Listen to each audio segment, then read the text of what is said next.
Hello, and welcome back to Super Wall Jump, the video games podcast where I interview video game creators and developers and everything in between. With me today, I have Joseph Robertson.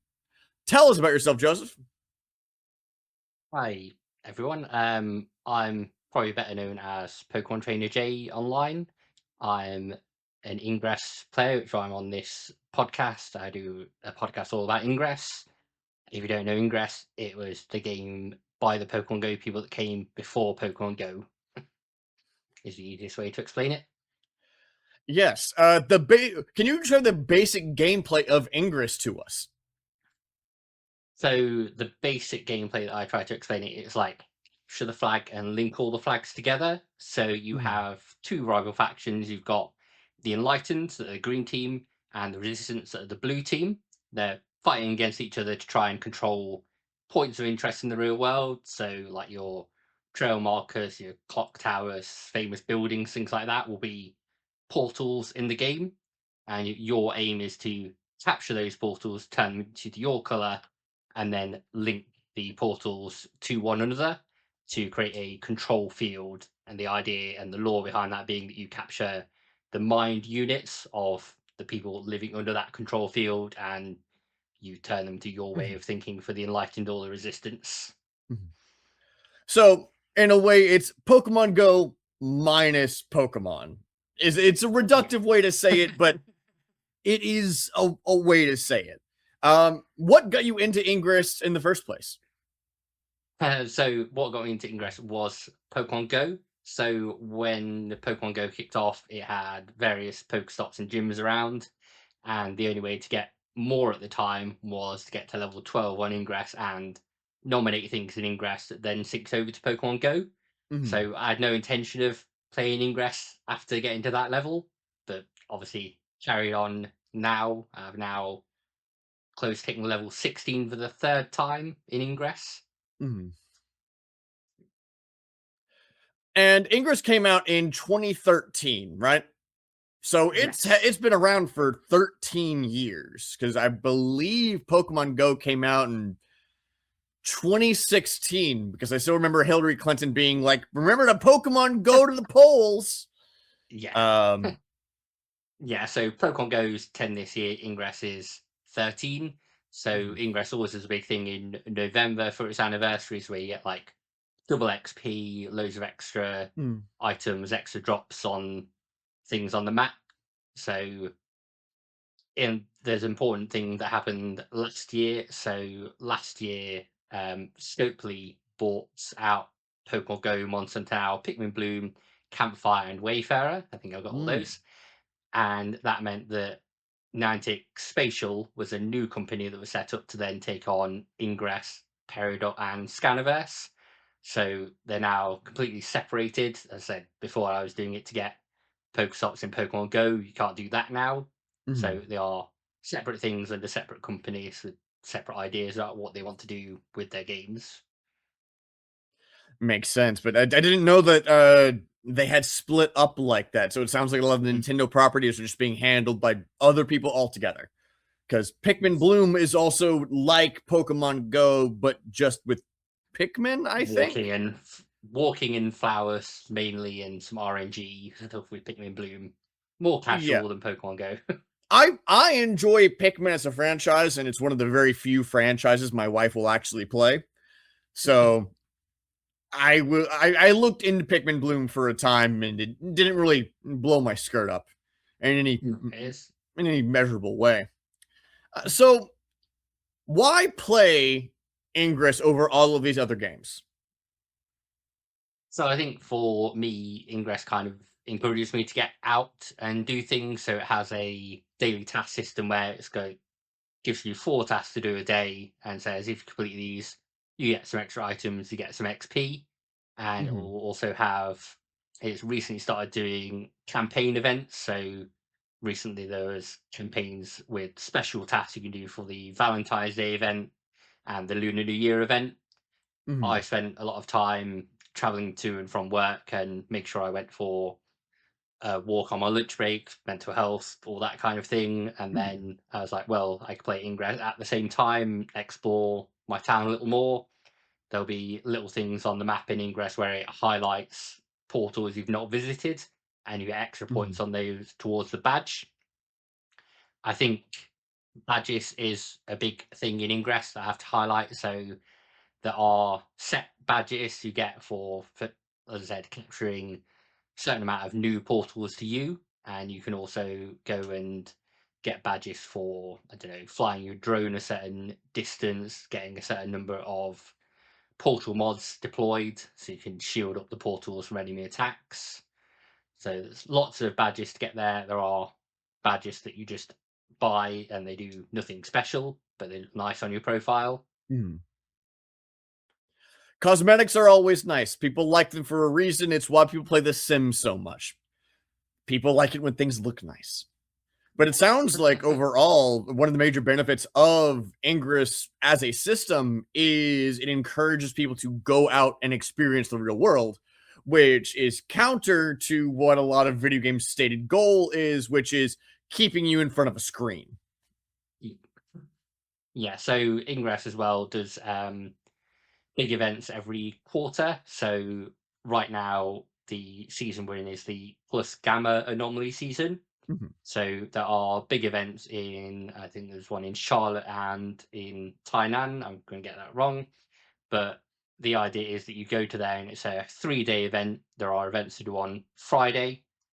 There's some events to do on Saturday as the main event, and then some to do Sunday. Some of them are just where you're battling the enemy faction over a certain play area, and there are some other ones that are more physical, which are the Go Rook activities. So there'll be a chatterer there going through, and you'll be going around, running around the park with your fellow agents and doing rooks, carrying weights, and doing lots of exercises. And all of those events accumulate into you getting points for your faction, and Mhm. then whoever comes out on top for that season, they sometimes get a bonus, they can get some extra stuff, or you just get bragging rights and say, oh, the Enlightened won another anomaly season. I mean, that sounds great. Again, being encouraged, hey, go and be active, be a part of your community. If honestly, especially these days post COVID, feels like we need more of that, not less.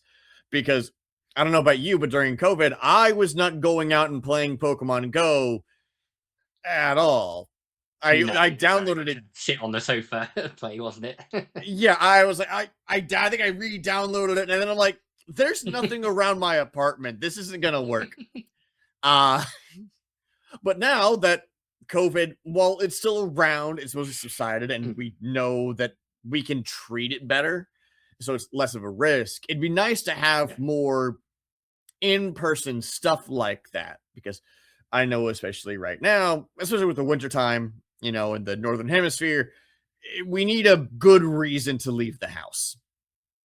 Yeah, I think there was an event where the Ingress team kind of saw that over winter. It was called Operation Polaris. So Mhm. they did I mentioned about the daily tasks you can do. Basically, if you did at least 3 of the daily tasks every day for 52 days, you got Mhm. a varying badge based on like the North Star, uh, their constellation for the final one.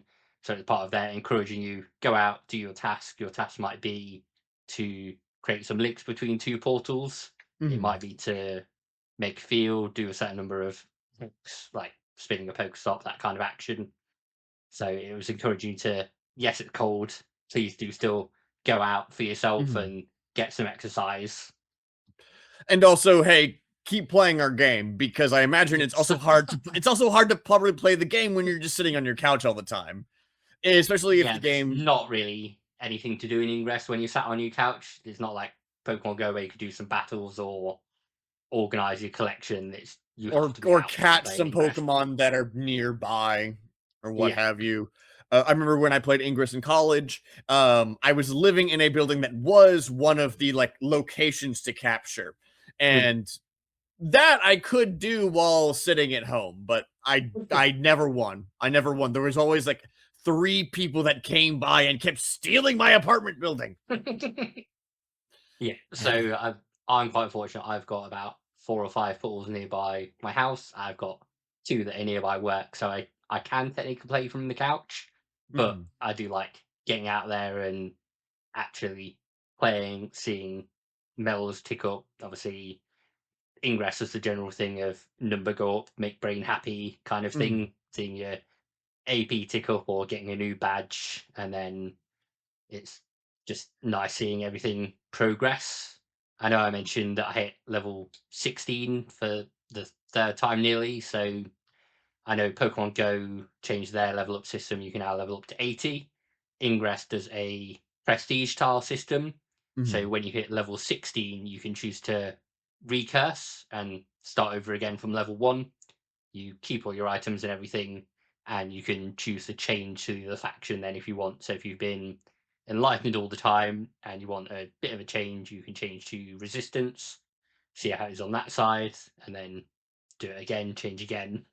Some Mhm. people speed run it and do like, I think some guys are about 500 recursions going through that. And it's just another way to make your number go up, basically, because you can add Mm. to, oh yeah, well, I've hit level 16 500 times, which goes to show just how serious I am about Ingress. Yes. Yeah, people do definitely brag about it, like, oh, I got a gold badge for this anomaly series, or I've traveled out to like Zagreb to get this medal. Mhm. And when you travel out to these anomalies, you do meet your fellow team. So I went out to Cambridge for the, I'm going to forget now, I think it was Echo anomaly. So I went out Mhm. to Cambridge. No, it wasn't. Sorry, it's plus Delta, correct myself. So I went out to Cambridge for that and participated in the main anomaly events and went around Cambridge, saw it, visited a load of places that I wouldn't have done normally. Spoke with my team. We had a little, you have like little sects that you're in to go off and do Mhm. certain missions. You've got people watching the map and kind of directing you. So they'll Mhm. say, we see there's resistance players in this area, moved here, do this, or stay where you are. This is what needs to happen to help us win the anomaly series. Mhm. Makes sense. Mostly, I just like the idea of games that would encourage you to go out and meet people. Do you have any other good stories about times where you've like encountered cool people like while playing this game? So I was in the early days of playing it and walking around, hacking my portal and stuff like that, and I noticed that someone was kind of blowing them up. It's like, oh, they must be nearby. But I looked around, couldn't see anyone, and then I thought, right, so I'll stop, take a rest, and also scan around at the same kind of time. And then there was a guy on a motorbike that pulled up just behind me and took his helmet Mhm. off, and I recognised who he was. He was an agent that I'd heard of, and Mhm. he'd just been trailing me, getting his extra points on there, blowing my stuff up on the way, and I had no idea. So it was nice, just like, who's like, hi. It's like, oh, hi, I've heard of you, I've heard of you. I have a Good little similar good story. time. Um, I worked on a congressional campaign for a brief time in college. Um, And during that campaign, the campaign manager at one point brought in someone who played Ingress and was like, "Hey, this is a thing we can use to try and motivate people to come to our events, etc." And then I was like, "Wait a minute, are you blah blah blah?" And she's like, "I am. You're blah blah blah." And I'm like, "Ah." Mm. But yeah, it is funny how it brings people together. There's been like things where people have met in Ingress and got married, and Mhm. people have like traveled across the countries and met each other. So I said agents travel to Japan and Germany and everywhere. And when I started off, I saw these things posted that are called anomalies. And I was like, I have no idea why you do that. Why would you travel all the way to this Mhm. place to play this game? And I've done it a couple of times, and it's been nice every time. What's the farthest you've traveled for Ingress? So I've only done UK so far. I did Mhm. consider the US. I'm not sure I'd get in with what I say about some of the cabinet on my phone, but I've I've looked at other areas as well, like Germany and Thailand. So Mhm. hoping to go to one of those like Q3, Q4. Mhm. So it should be good. Makes sense. Mainland Europe is a nice place sometimes. Easier because most people probably speak English a bit as well. So It is pretty helpful when people speak the same language, and that's part of the fun of going to Europe is most people do generally know at least enough English to be able to say the bathroom is that way, white guy. yeah. I had the similar things. I went to not Ingress related, but I went to Pokemon Go Fest in Paris, and Mhm. I know just about enough Paris enough French Mhm. to get by to when people were calling my order number, and it was like number 196. Like I know that in my Mhm. head from French, and I know I've roughly order a few bits, so I was all right there. Yeah, my wife and I went on our honeymoon back in October to Italy, and there was a Mhm. good deal of okay, cool. I know how to pronounce Italian phrases, but she knows what the phrases mean. So I need her to tell me what to say, and I'll say it right. Which is always travel is fun. I think more people should Yes. travel, whether or not it's for a video game. Oh But you yeah, have a no. podcast about Ingress, right? Who have you interviewed Yes. on your podcast? So I'll start back with some that are not English related. So Mhm, I mentioned that Peridot was part of what came under Niantic Spatial. So I spoke to Asim Ahmed, who was the global head of marketing for mhm, Peridot. I think his role has now changed. So I speak to him about Peridot and AR and AI and mhm, glasses and how they plan to do that.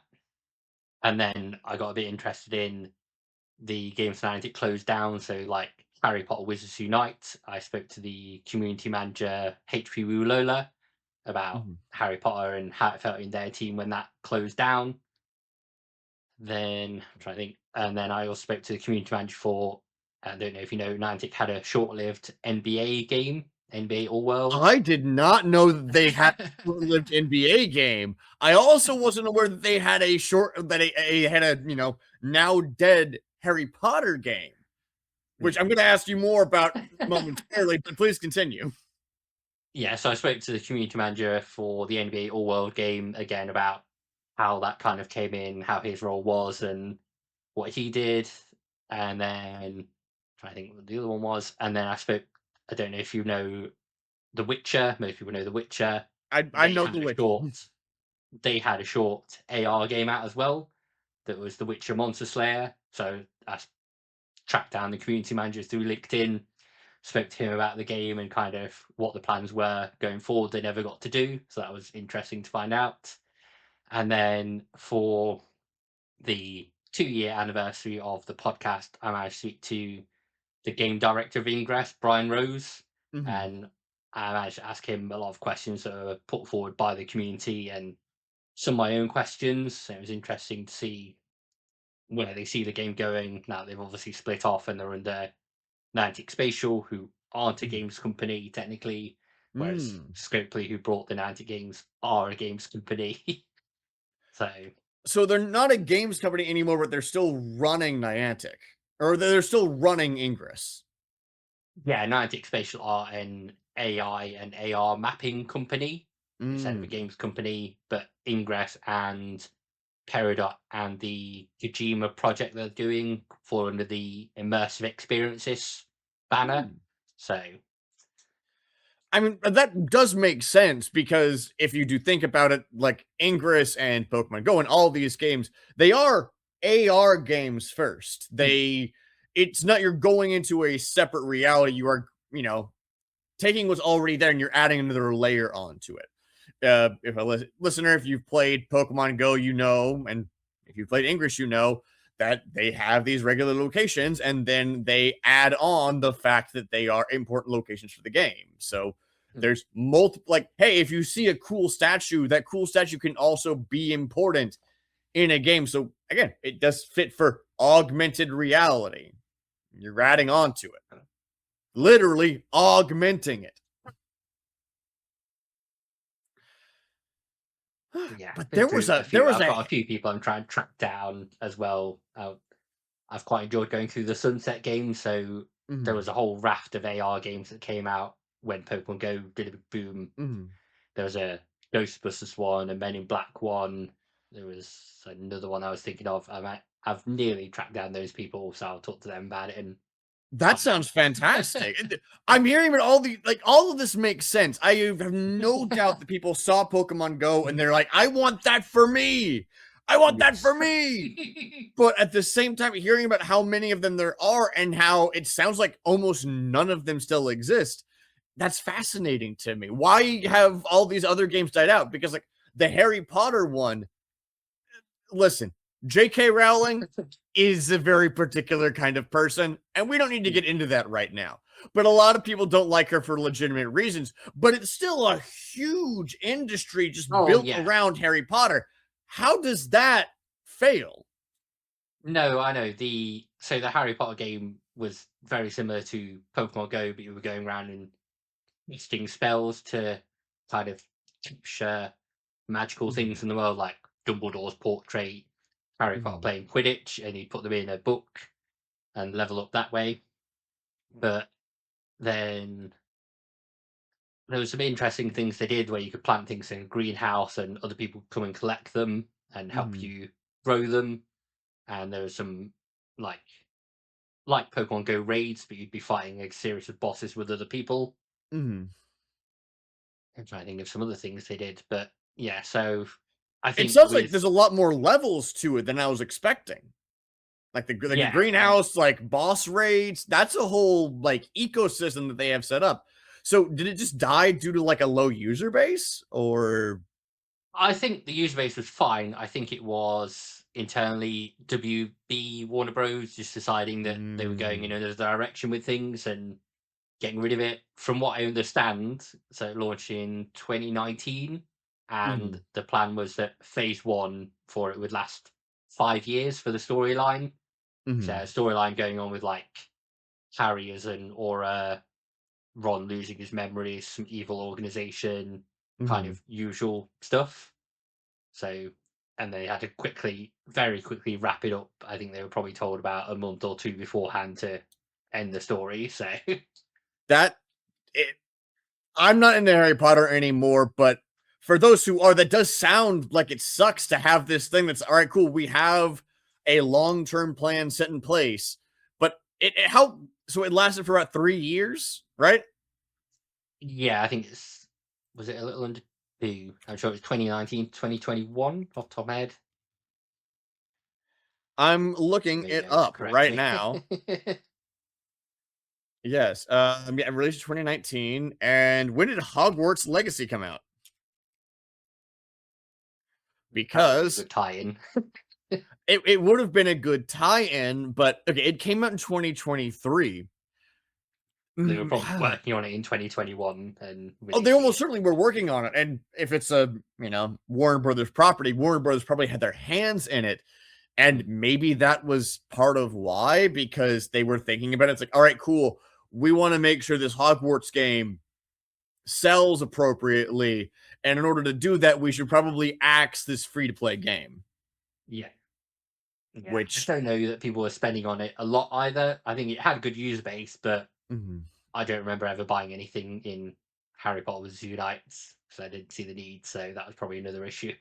Yeah, you got to have adequate monetization strategies. Unfortunately, is the name of the game when you're trying to make mobile games, especially games like Ingress or Pokemon Go, because you're not just building a client-side application, right? You have to have servers. You need to plan events and stuff, because if people are going to be having effects on the world, that needs to be reflected for everyone. And so you need to have a server, and servers cost money and maintenance, and things break. And you need to have developers, because if you want to keep the game going forever, people need to constantly be designing for new systems. Because I know, my phone at least doesn't run certain apps from like 5 years ago because, they're outdated. Don't worry about it. It's like, okay, well, yeah, I imagine depending on like these kind of games do have a significant upkeep. Well, a good point to bring up. You mentioning about outdated apps. So obviously, Ingress, as you said, launched about 13 years ago, and then it was built on a system called RoboVM. Mm-hmm. So it was very basic. Ingress didn't need much to run, and then I think in 2017, Microsoft, I think they make it announced it was closing. So Ingress Mm. still obviously needed to run. So what they did was moved it over to Unity, like Pokemon Go and everything are built on, and renamed it Ingress Prime. And they updated the interface, Mm-hmm. and people some people didn't like it, some people left immediately because they didn't like the design of it, and some Mm-hmm. people stuck around. And there was meant to be the same time that the Ingress Prime launched an anime that went along with it. So there's an anime called Ingress the Animation. It launched Okay. later than Ingress Prime, but it does cover all things about Ingress, and you've got a Resistance agent, Enlightened agent, lots of weird stuff going on, and characters that you'll see.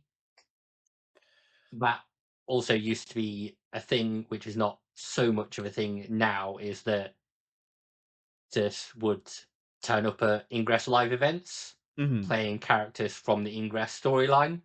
So Hmm. they'd be in character the whole time. So I interviewed Erin Fitzgerald, who played Dr. Carrie Campbell, Mm-hmm. and then certain actions that players would take, or depending on who won the anomaly, it would affect what happened to that character. So Carrie's storyline was she had to sacrifice herself to stop something being unleashed, so she was Mm-hmm. killed off. But other characters had other storylines as well, and it's been kind of built into a massive thing. But I think whilst they've changed to Niantic Spatial, they're still waiting to figure out if they do that again. Yeah, well, again, hiring an actor is not necessarily a cheap thing to do, especially if you want to like provide airfare and also have them interface with regular people. Yes, and remain in character the whole time. Yes, that requires good improv chops and also probably some media training.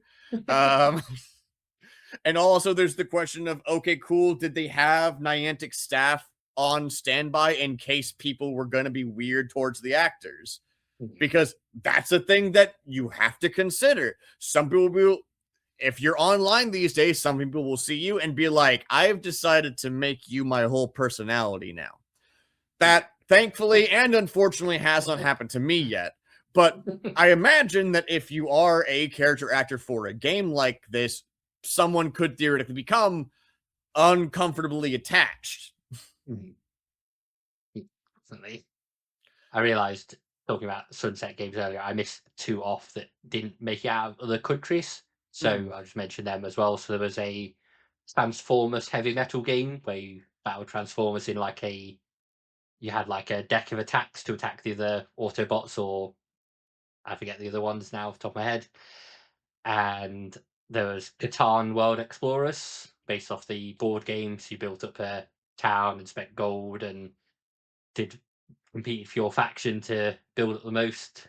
So those released in a couple of countries but never got fully released. So how? How? How? You're telling me there was an AR game for Transformers, a franchise which I know has incredibly diehard fans. Transformers are fine to me. I'm not like a super fan, but I know Transformers super fans, and they'd let it die?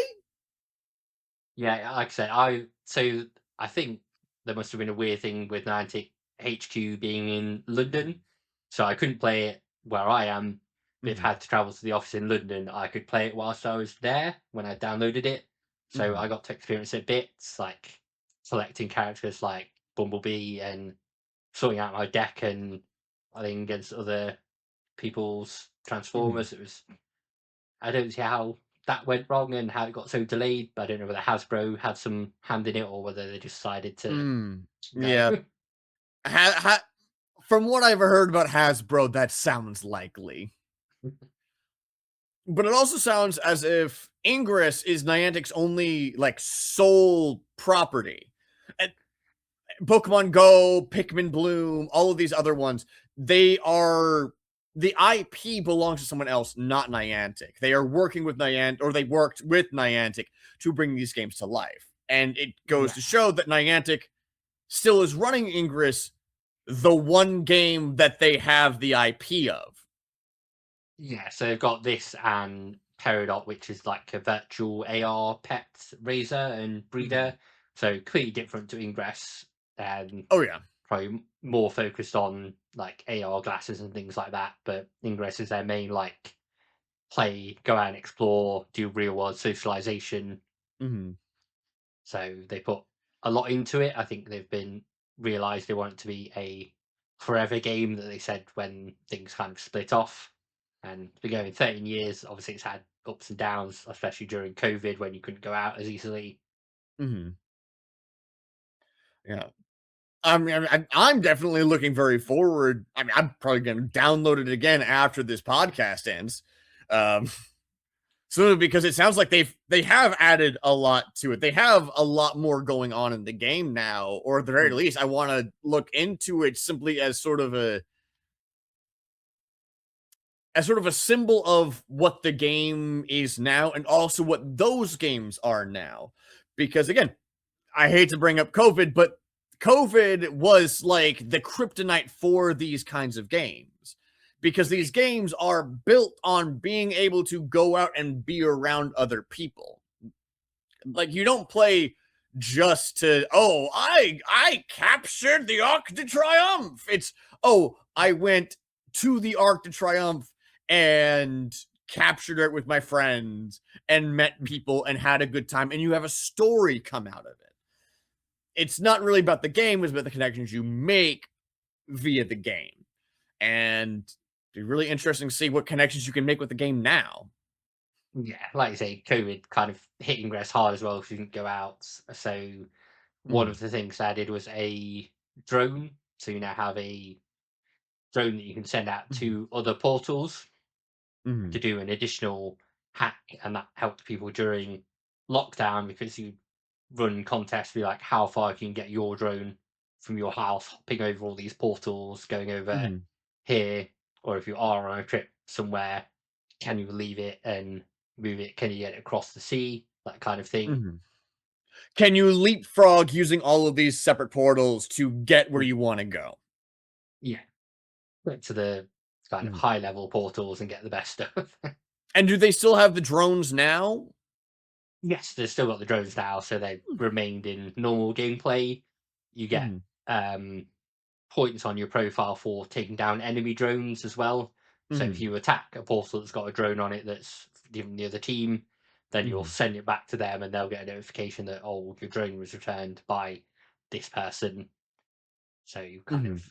set back to the start. But it's another layer of gameplay inside of the game, which back Mm. when I played it back in 2016, it did feel like it was missing that additional layer. But it's really cool to see that, hey, they've added that since. Well, they probably have added also a lot more, especially with moving on to Unity, which moving to Unity was a good decision considering their Mm. previous engine was discontinued. However, Unity still has its own problems. Yes. Yeah, can definitely have a lot of issues. They do have downtime and things like that, and they've had issues Mhm, with it, but mostly it's been okay. But I've mhm. seen some even console games like Brilliant Diamond, Shining Pearl that have a lot of issues and they're built on Unity. So Yeah, that's you game engine is what you make of it, but Unity does make a lot of things fairly easy for you to do. mhm, Mostly I'm concerned about using Unity if I was a game developer because of what happened a couple of years ago with them saying, "Oh, well, any sales over this amount we're going to charge mm. for." And I believe they walked that back, but I do wonder how Niantic handles, like, do they have a deal with Unity about that? Is there some sort of like cutout for, oh, well, it's a mobile game made with Unity, so we're treating it differently? I think they That's just may, that's just a thing that tickles my brain. yeah. So I think they may cover themselves. So in Mhm, Ingress, you can subscribe to 4. mhm, So I think it's community office. No, I forget the rest too.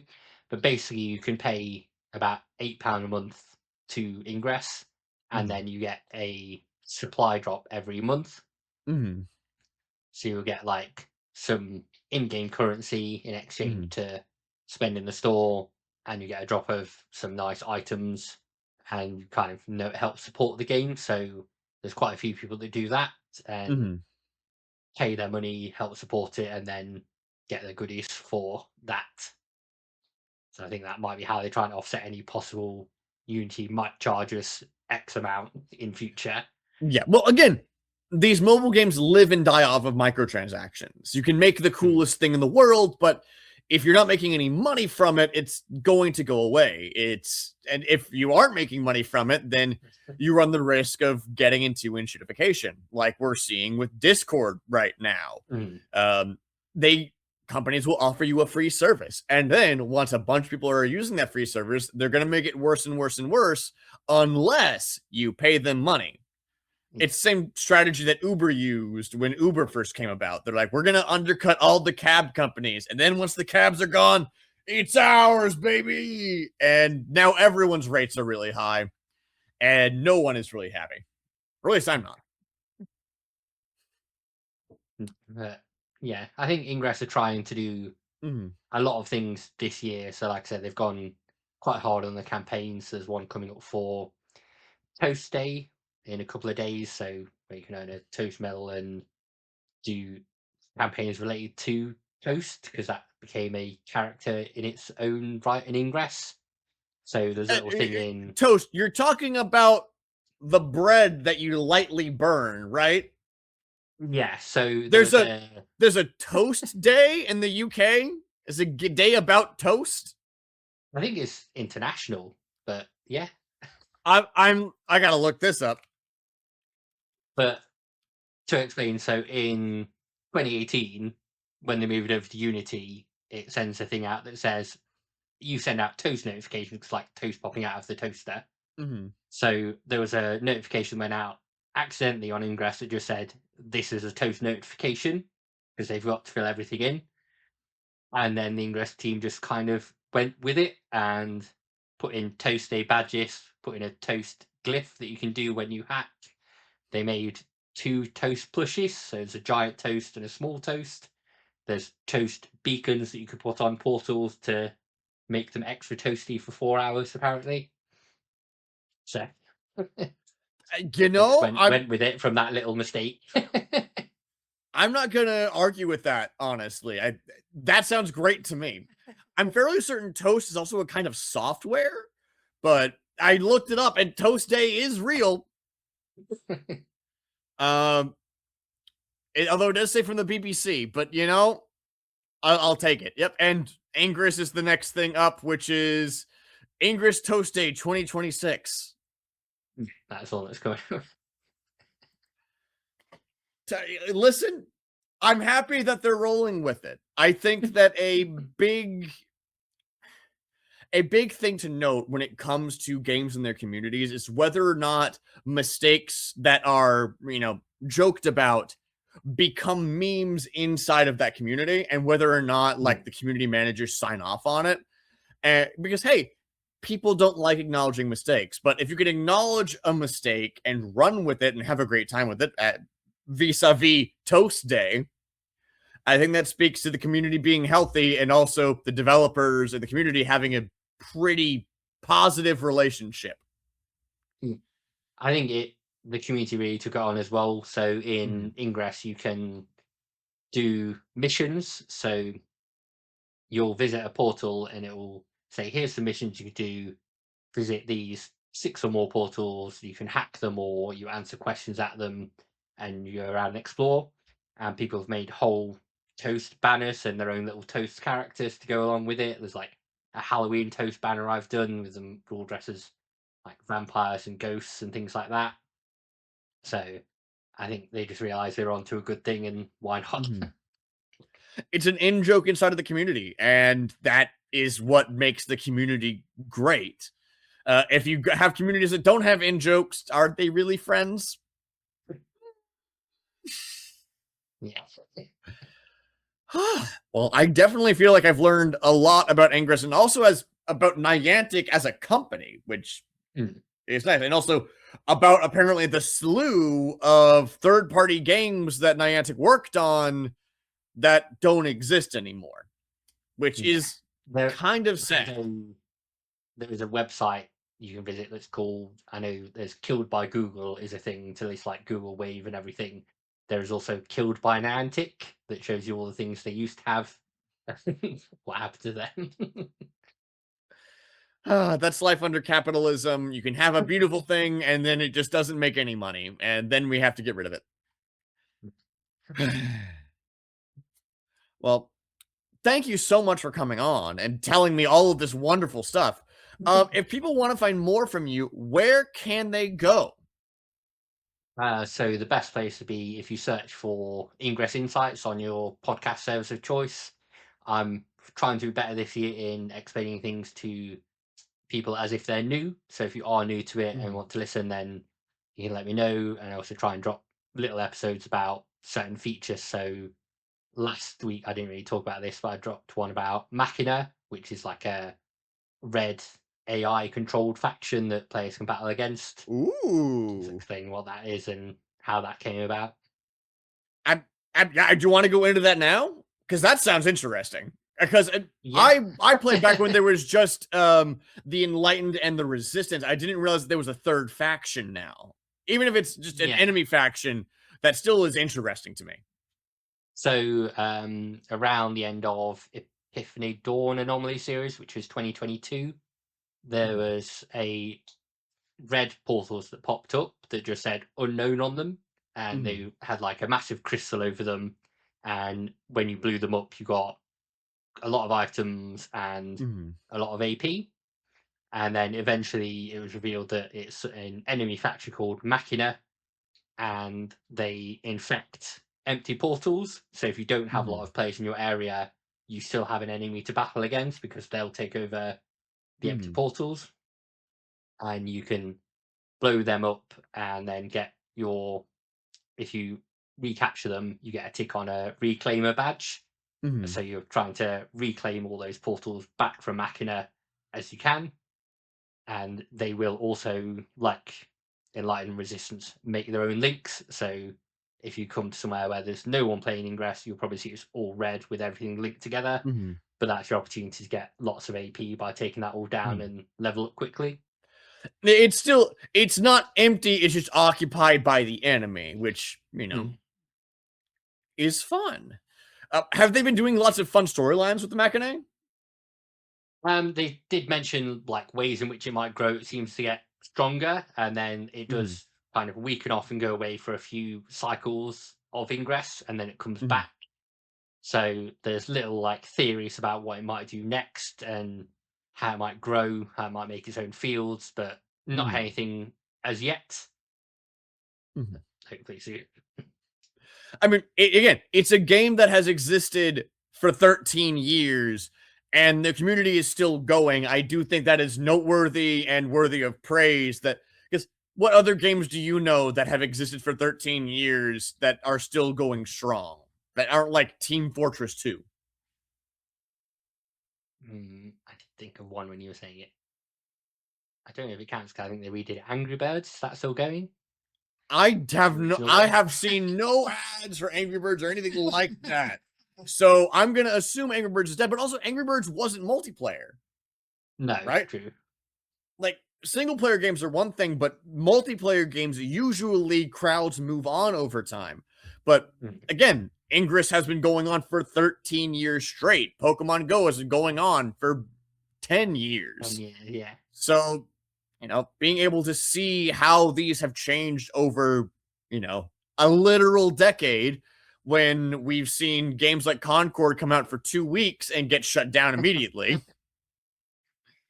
It's cool. I didn't even play Concord, but I remember seeing that. And I don't know. I heard about it because it got shut down. I feel bad that it got shut down, but I only heard about it once they're like, hey, yeah, we're shutting down the servers. It's been a week and a half and we did not make enough money. So sorry, Why? everyone that spent money on the game, but we're done. It's like, okay, I guess. Sure. But yeah, if you want to know more about Ingress and about Niantic, I would recommend that you check out your podcast, Ingress Insights. And is there anything else you'd like to plug before we wrap things up? Mm, no, I don't think so. If there's things you want to hear about, if you're podcasting, oh, I wish you'd talk about X, Y, Z, then tell me. I'm quite happy to talk about anything Ingress related for a good amount of time, as I've proven. We're always happy to cover what people want to hear. Fair enough. And listener, as always, thank you so much for listening. And if you liked this show, please tell your friends. I have no money to advertise this show on any platform. So the only way people can know about the show is either me telling them or you telling them. So please give my throat a rest. But with that, thank you so much for listening and have a great rest of your day.